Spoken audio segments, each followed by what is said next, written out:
¿Qué harías si la persona que más amas se fuera de este mundo? Pero de la nada después regresara. Al principio no haces preguntas. Ese vacío que sentías desaparece con solo volver a escuchar su voz, con ver su sonrisa, pero algo no cuadra. Sus gestos no son los mismos, sus palabras suenan vacías, y aunque su cuerpo es idéntico, por dentro parece otra persona, hasta que lo descubres. No es que haya vuelto, es que algo más está usando su cuerpo. Entonces te enfrentas a una decisión imposible. Lo enfrentas y lo dejas ir para siempre, o vives con eso a tu lado, solo para no volver a sentirte solo. Eso es el verano en que Hikaru murió. Una historia donde el horror no está en las entidades malignas que aparecen en la historia, sino en lo que somos capaces de aceptar para no perder el amor, para mantener esa compañía en nuestras vidas, para no sentirnos solos. La historia sigue a Yoshiki y a Hikaru, dos adolescentes unidos por una amistad tan profunda que parece rozar lo romántico. Como traigo ganas de un pollo. Un día Hikaru desaparece, muere, aunque no sabemos cómo, solo que tras varios días vuelve. Para Yoshiki, ese regreso es un milagro, pero muy pronto se da cuenta que algo anda mal. Esa cosa no es Hikaru. Y entonces sucede lo inevitable. Hikaru le dice la verdad.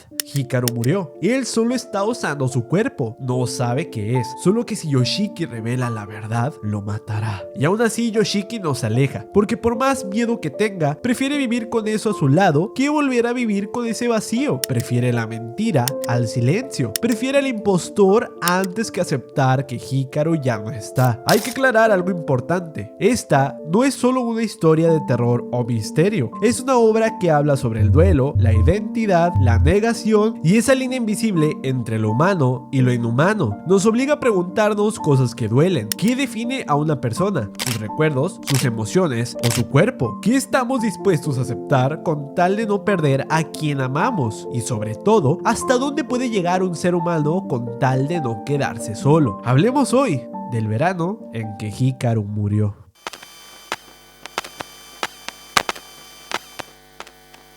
Yoshiki siempre ha sido un chico reservado y con dificultad para abrirse a los demás. Ni siquiera en su familia encontraba un espacio seguro. Su vínculo más fuerte es con su hermana menor Kaoru, pero con sus padres, especialmente con su padre, mantiene una distancia fría, casi ausente. Vive en Kubitachi, un pueblo rural de Japón donde no hay chicos de su edad. Esa soledad constante, esa sensación de estar apartado del mundo fue su normalidad, hasta que conoció a Hikaru. Desde que eran niños, Hikaru fue todo lo contrario. Alegre, extrovertido, lleno de bromas, era imposible no reírse con él. Era su mejor amigo, era su luz. Y no solo por su forma de ser, el kanji de su nombre, Hikaru, literalmente puede leerse como luz, y en la vida de Yoshiki, eso era lo que representaba.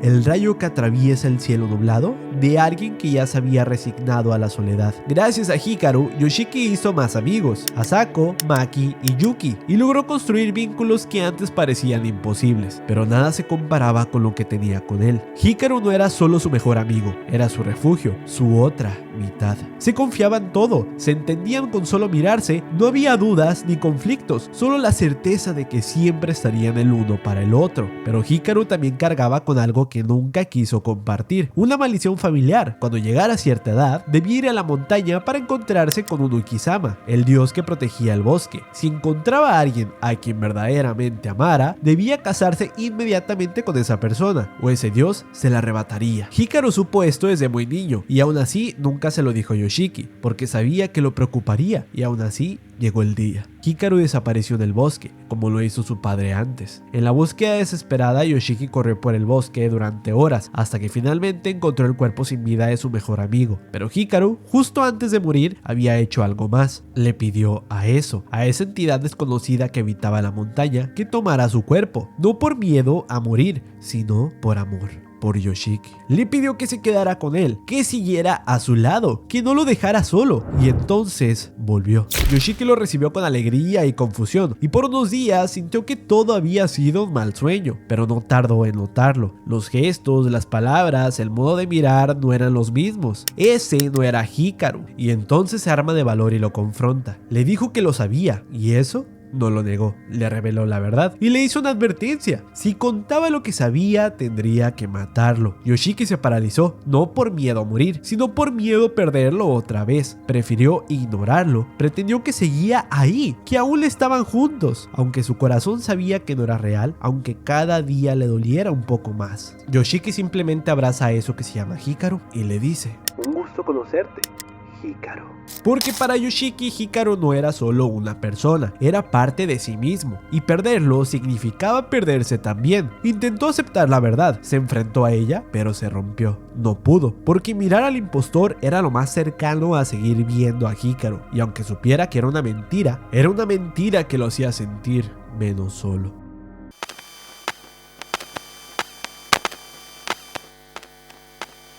Si por fuera todo parece igual, la voz, los gestos, la sonrisa, ¿cómo sabemos que alguien sigue siendo quien era? Esa es la pregunta que atormenta a Yoshiki tras la muerte de Hikaru. La criatura que ahora camina a su lado tiene su misma cara, su misma forma de hablar, a veces incluso actúa igual. Pero hay algo en su interior que no encaja. Yoshiki lo va notando poco a poco, en sus reacciones, en las palabras que elige, en lo que no comprende, como cuando rompe en llanto sin razón aparente, algo que el Hikaru de verdad jamás habría hecho. En una conversación, Hikaru le pregunta: ¿Se siente igual? refiriéndose a si Yoshiki aún experimenta lo mismo que sentía al mirar al verdadero Hikaru. Yoshiki niega con tristeza. Hay gestos, hábitos y formas de ser que simplemente no están y nunca serán posibles replicar, y sin embargo, a pesar de saber que no es él, Yoshiki no puede dejarlo ir. Durante el festival de Kubitachi, sentados frente al lago, Hikaru le confiesa que tal vez deba marcharse. Cree que en ese momento le incomoda con su presencia, pero Yoshiki lo detiene bruscamente, porque aunque ya no sea Hikaru, tampoco quiere que se vaya de su vida. No, otra vez. Y Hikaru le responde con una promesa: Te protegeré de cualquier cosa, cumpliré cualquier deseo que tengas. Yoshiki, conmovido, decide quedarse a su lado. Pero la advertencia de Kurebayashi, la misteriosa medium con la que se reunió en el pueblo, sigue pesando. Mientras más tiempo pasen juntos, más se unirán, y si eso ocurre, Yoshiki podría terminar mezclándose en el mundo de los vivos con el de los muertos, donde Hikaru pertenece. Además, su presencia en el pueblo atrae más seres del otro lado, y aún así, Yoshiki decide permanecer. Hikaru le dice que le gusta, que siente algo por él, y Yoshiki entre lágrimas le suplica que por favor no se aleje de nuevo. Pero ese sentimiento es confuso. Hikaru no comprende del todo lo que siente. No entiende qué es el amor ni la muerte, ni siquiera lo que significa estar vivo. Para Hikaru son conceptos incomprensibles. No comprende el por qué los humanos se complican tanto adjudicando un valor a todo eso. Y hemos notado cómo en múltiples ocasiones se le hace fácil arrebatarle la vida a alguien para no perturbar su paz con Yoshiki, como cuando aquella anciana del pueblo lo señala como Nonuki-sama, revelando su supuesta verdadera identidad, por lo que va a su casa y le quita la vida. O cuando Asako descubre que él es un falso Hikaru y casi le quita la vida de no ser porque llegó Yoshiki. Yoshiki quiere entenderlo, pero al ver todo esto no puede. Por más que se vea como Hikaru, no puede ignorar todo el daño que hace a los demás. Esto es algo que molesta mucho a Yoshiki, y Hikaru lo siente y se cuestiona esto mismo. Cuestiona su existencia y creencias. Algo dentro de él comienza a moverse. Emociones nuevas, inexplicables, lo empujan a querer quedarse y esforzarse por querer cumplir las expectativas de Yoshiki, y así nace una pregunta aún más profunda. ¿Qué define a una persona? ¿El cuerpo, los recuerdos o las emociones que provoca en los demás? Yoshiki lo resume con una frase tan honesta como dolorosa: Así como esa cosa no puede ser Hikaru por completo, tampoco puedo tratarlo como Hikaru por completo. El dilema no es solo racional, es emocional, y se intensifica cuando sus amigos en clase analizan la historia del hombre del pantano, un hombre que muere pero su cuerpo regresa, habitado por algo más. Asako dice que sigue siendo él, que por fuera no ha cambiado, pero Yoshiki duda y se pone a pensar en su situación con Hikaru. Cree que si no supiera todo lo que sabe, probablemente pensaría que ese algo sí es Hikaru. En un intento desesperado de alejarlo, Yoshiki incluso llega a apuñalarlo. Ha visto cómo su sola existencia pone en riesgo a todos, incluso a Asako. Pero no funciona. Hikaru no se defiende, no contraataca, no hay manera de acabar con él. Yoshiki simplemente llora y en lugar de hacerle daño, le entrega la mitad de su ser. como si eso pudiera protegerlos a ambos y a la vez como una promesa de que ya no le hará daño a nadie más al estar ahora tan débil. Antes ni siquiera tenía cuerpo, solo existía sin propósito hasta que tú me aceptaste, y ahí es cuando empieza a cambiar. No porque entienda lo que siente, sino porque por primera vez siente. No entiendo por qué tanto alboroto con la vida, una más, una menos, pero si a Yoshiki le molesta, entonces es importante para mí. Esta frase lo dice todo. Ya no es un simple sustituto. Ya no es un monstruo, es alguien que sin entender el amor quiere amar, que sin comprender el dolor quiere evitarlo, que sin haber nacido humano empieza a actuar como uno, porque tal vez lo que nos hace humanos no sea el cuerpo, ni el pasado, ni los recuerdos. Tal vez lo que verdaderamente nos define es aquello que decidimos cuidar, y en ese sentido, eso que ahora camina a su lado ya no es solo un reflejo de lo que fue, es alguien. Pequeño paréntesis, si estás disfrutando este análisis y te gustaría ver más videos como este, te recomiendo suscribirte a mi canal, obvio si aún no estás suscrito. Para los que ya están suscritos, muchas gracias por todo el apoyo. También te dejo acá mis redes sociales donde puedes encontrar más contenido relacionado al anime y el manga, vaya la redundancia, que seguro te va a interesar.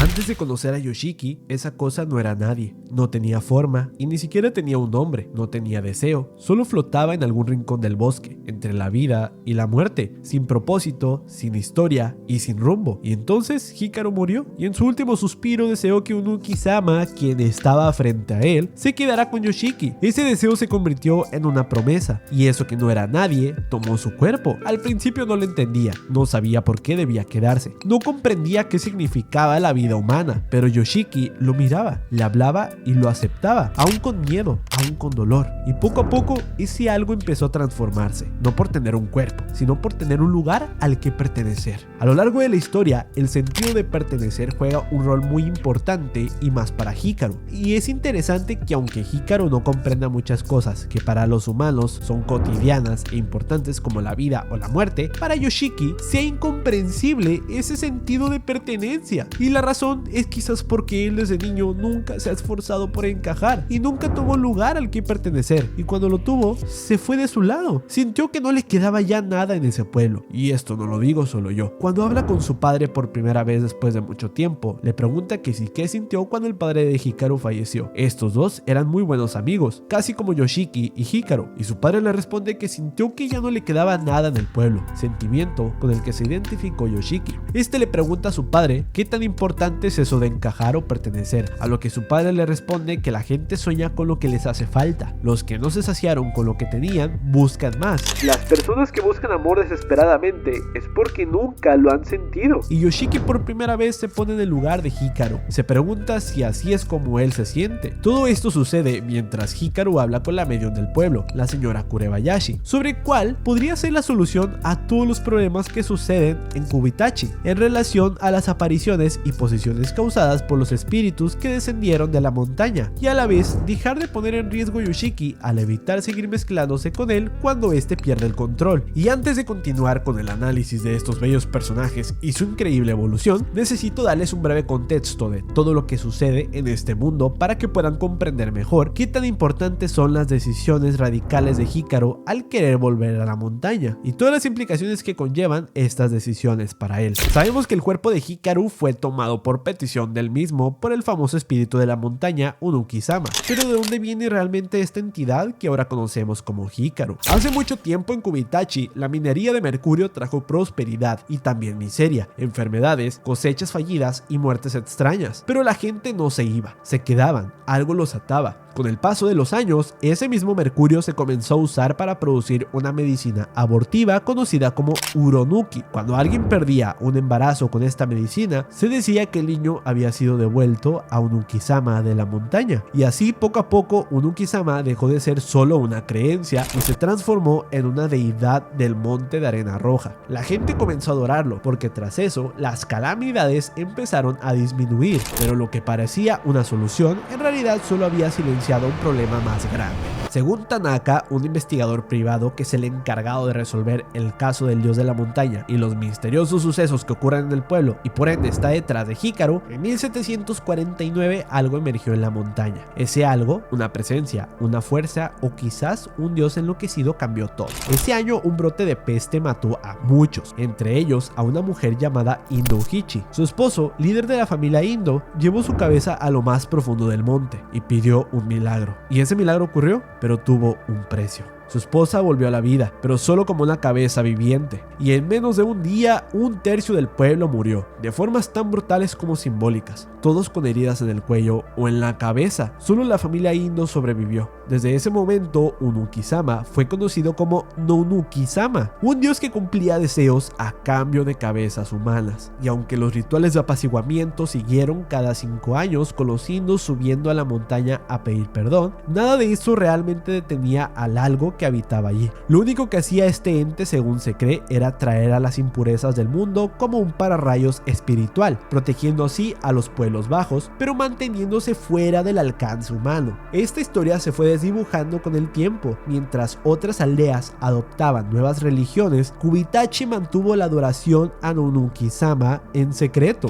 El pueblo quedó atrapado en una especie de pacto no verbal con la montaña. No nos acerquemos y tal vez no nos destruya. Pero todo cambió cuando Hikaru Indo subió al monte, herido, al borde de la muerte y con solo una última petición. No quiero que Yoshiki esté solo. Y eso fue suficiente. Ese algo, esa aberración, descendió de la montaña y tomó su cuerpo. Adoptó sus recuerdos, sus emociones, su forma de hablar, pero no es Hikaru. Entonces se teoriza que desde que él bajó de la montaña, todos esos espíritus que mantenía retenidos bajaron con él y ahora atormentan al pueblo. Y después, con toda esa información que Hikaru y Yoshiki fueron recabando para poder tratar de entender de dónde viene Hikaru, lo lleva a tomar una decisión, que quizás debería regresar a la montaña para que todo esto se solucione. Por eso le dice a la señora Kurebayashi que sabe que la solución es que regresa a la montaña. Dice que es un monstruo y de repente comienza a llorar. Dice que todo eso es horrible, que no quiere estar solo, no quiere volver a la montaña y ya no ver más a Yoshiki.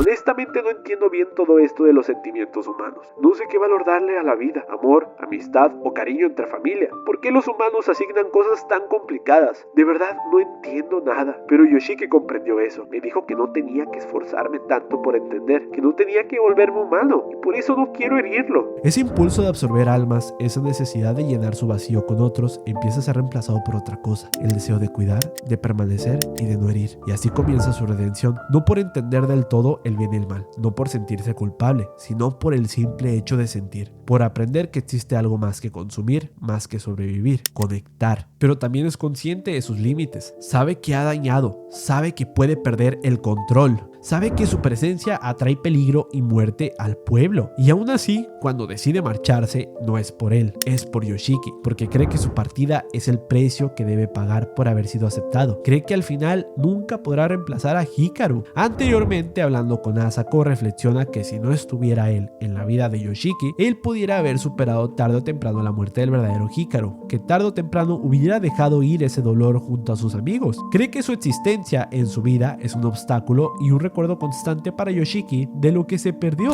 Hikaru debe haber sabido que estarían así de tristes por su partida y que conmigo aquí ellos no notarían su ausencia, pero si yo no estuviera, Yoshiki podría permitirse sentir tristeza, igual que ellos, y lo superarían juntos, y entonces solo se preocuparían por cosas como a qué universidad ir. Él, Yoshiki, se divertiría. Y por eso también decide regresar. Comprende que jamás podrá ser el reemplazo de Hikaru, acepta que no es él y que nunca lo será. De repente Hikaru le propone a Yoshiki ir a la playa. Él acepta y se dirigen juntos a hacer su primer viaje fuera del pueblo. Cuando llegan a la playa, Hikaru le confiesa a Yoshiki que ya ha recordado los últimos momentos del verdadero Hikaru. Le dice que no quería dejarlo solo y que por eso antes de desaparecer le pidió que tomara su cuerpo. Pero su relato se corta y en vez de seguir recordando, le habla de lo que él mismo ha estado haciendo: cumplir sus deseos. Le dice que lo ha hecho feliz, que ha intentado complacerlo en todo lo posible, pero ahora ya no podrá seguir cumpliendo la promesa que le hizo a Hikaru, porque esa vez en las escaleras, cuando casi lo absorbe, esa era su verdadera naturaleza, esa es su esencia, un ser lleno de vacíos, huecos que ni él mismo entiende, un monstruo dirían algunos, pero uno que no quiere hacerle daño. Le confiesa que ha lastimado a muchas personas y que probablemente lo vuelva a hacer, y aún así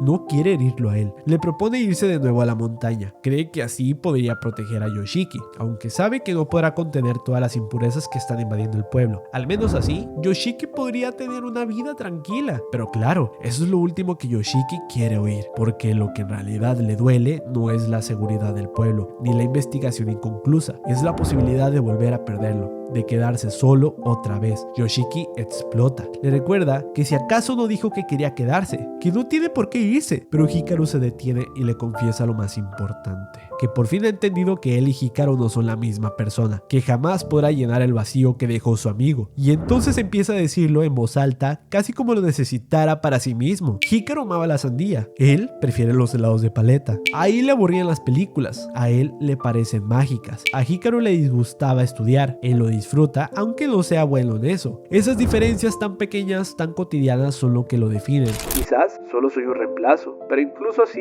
tú me trataste con cariño, por eso te amo. Ese amor es torpe, incierto e imposible de clasificar. No es el amor de Hikaru, es su amor, uno nuevo, imperfecto, pero real. Y es ahí donde su redención se vuelve auténtica, porque no busca redimirse para hacerse humano, sino para poder seguir existiendo como él mismo, con todo lo que es, con todo lo que no entiende. Yoshiki no puede soportarlo, le pide que se detenga y que no siga diciendo esas cosas, pero Hikaru continúa, porque tiene que decírselo. Quizás para ti yo solo soy el reemplazo de Hikaru, pero aún así, si eso fuera cierto, me has tratado muy bien. No lo dice como un humano, no lo dice como Hikaru, lo dice como quien realmente es. Quizás mis sentimientos no sean amor romántico ni amistad, quizás no tengan nombre, pero son míos, no de Hikaru, míos. Yoshiki rompe a llorar, le grita que no diga eso, que él no lo ve como un reemplazo y que no se rinda, que no puede simplemente dejarlo, después de todo lo que han vivido, después de todo lo que han compartido. Pero justo cuando parece que van a separarse, llega Tanaka y trae una nueva verdad. Ese ser nunca fue un Uki-sama, nunca fue un dios, solo es una anomalía, una aberración que llegó desde el otro lado, por accidente. Le explica que esas criaturas no vienen a propósito, que llegan confundidas y que es la gente, los humanos, quienes comienzan a pedirles deseos, quienes proyectan en ellos sus anhelos y miedos. Un Uki-sama nunca existió, todo fue una construcción del pueblo. Lo que realmente está ocurriendo es que se han abierto portales por todo Kubitachi y por ahí están entrando los espíritus. Por eso Hikaru no necesita regresar a la montaña, porque ese no es el origen del problema. Tanaka lo dice como si fuera una verdad fría o científica, como si solo estuviera hablando de un fenómeno paranormal, pero Yoshiki no puede soportar cómo se refiere a él,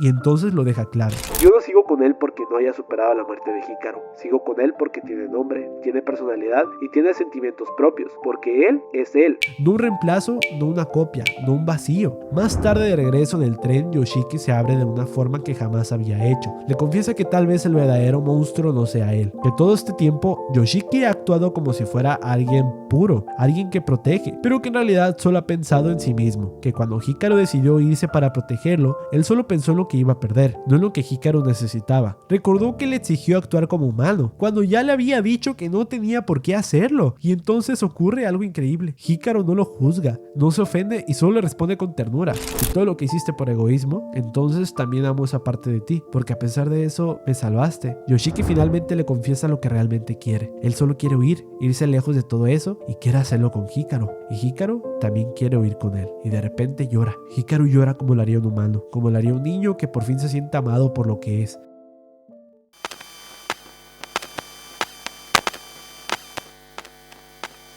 Ahora que ya llegamos al clímax de su relación con esta escena de la playa, es importante que nos detengamos a entender un poco más a Yoshiki, para que este análisis esté aún más completo. Yoshiki no solo perdió a Hikaru, perdió la única constante que lo hacía sentir vivo, la única persona que lo entendía sin que tuviera que explicarse. Cuando Hikaru murió, una parte de Yoshiki murió con él. Por eso, cuando ese algo regresó con su rostro, su voz y su presencia, Yoshiki eligió creer que aún había algo de su amigo ahí, aunque no fuera cierto y aunque doliera y aunque viera miedo. Prefería sentir miedo a sentir la tristeza de haberlo perdido. Lo que al principio parece una decisión valiente, soportar el terror de lo desconocido con tal de no estar solo, se va revelando como lo que realmente es, una dependencia emocional tan profunda que roza la negación. Yoshiki lo sabe y lo odia. Se odia por no poder soltar, por seguir buscando a Hikaru donde ya no está, pero también se odia por no poder rechazar a quien ahora ocupa su lugar. Aunque sé que no eres Hikaru, no puedo puedo dejarte ir. El duelo de Yoshiki no avanza en línea recta, es una espiral de rabia, aceptación, negación, necesidad y dolor. Y en el centro de todo está esa verdad insoportable. Él también está usando a Hikaru, no por crueldad, sino porque sentirse acompañado, amado o visto es lo único que le queda. Y esa necesidad es tan poderosa, tan humana, que incluso lo hace capaz de mirar a otro ser, uno que no entiende del todo, que no encaja, que es otro, y decirle: quédate. Te acepté, no porque fuera Hikaru, sino porque no quería perderte también. El momento en la playa es el punto de inflexión. Cuando Yoshiki deja de mentirse, cuando ya no pretende que eso es su amigo perdido, cuando lo mira de frente y por primera vez lo reconoce como alguien más, alguien que ha sentido, ha cambiado y ha elegido quedarse. Y en ese acto Yoshiki deja de aferrarse a un fantasma y comienza a amar al ser que tiene enfrente. No eres un reemplazo y nunca lo fuiste, eres tú. La aceptación final de Yoshiki no es limpia ni pura, ni tampoco es simple. Está cargada de culpa, miedo y egoísmo, pero también de valentía, porque aceptar a Hikaru tal como es significa que también acepta su propia herida, significa dejar de escapar del dolor, significa por fin comenzar a sanar. El verano en que Hikaru murió no es solo una historia sobre la muerte, es una historia sobre lo que pasa cuando lo que amamos deja de existir, pero algo parecido, confuso, incompleto, ocupa su lugar. No es solo una historia sobre espíritus ni maldiciones, es una historia sobre el duelo y sobre cómo a veces la tristeza es tan insoportable que preferimos aferrarnos a lo desconocido antes que aceptar el vacío que deja quien se ha ido. Yoshiki no es un héroe, es un chico roto aferrado a un reflejo, y Hikaru no es un monstruo, es una conciencia naciente que, sin entender del todo qué es ser humano, elige quedarse al lado de alguien que lo acepta. Ambos son lo que somos cuando amamos, inseguros, dependientes y contradictorios, pero también capaces de transformar el dolor en algo más. Al final Yoshiki no encuentra una respuesta clara, solo toma una decisión: no volver a perder lo que ama, aunque ya no sea igual. Y Hikaru, esa entidad que no es Hikaru, pero que ahora siente, sufre y elige, también toma su decisión: vivir por fin como alguien que merece ser amado. Amar es, a veces, sostener la mano de lo incomprensible y decidir que vale la pena quedarse. Muchas gracias por haber visto el video hasta el final. Ya sabes que si te gustó me ayudarías mucho interactuando con este video, dejando tu like, comentando qué te pareció este video, o pues bueno, tú qué opinas de la historia del verano en que Hikaru murió. Y si eres nuevo te invito a suscribirte a este canal, la verdad dudo que te vayas a arrepentir. Y más si te gusta este tipo de contenido. Nos vemos en la siguiente. Chao.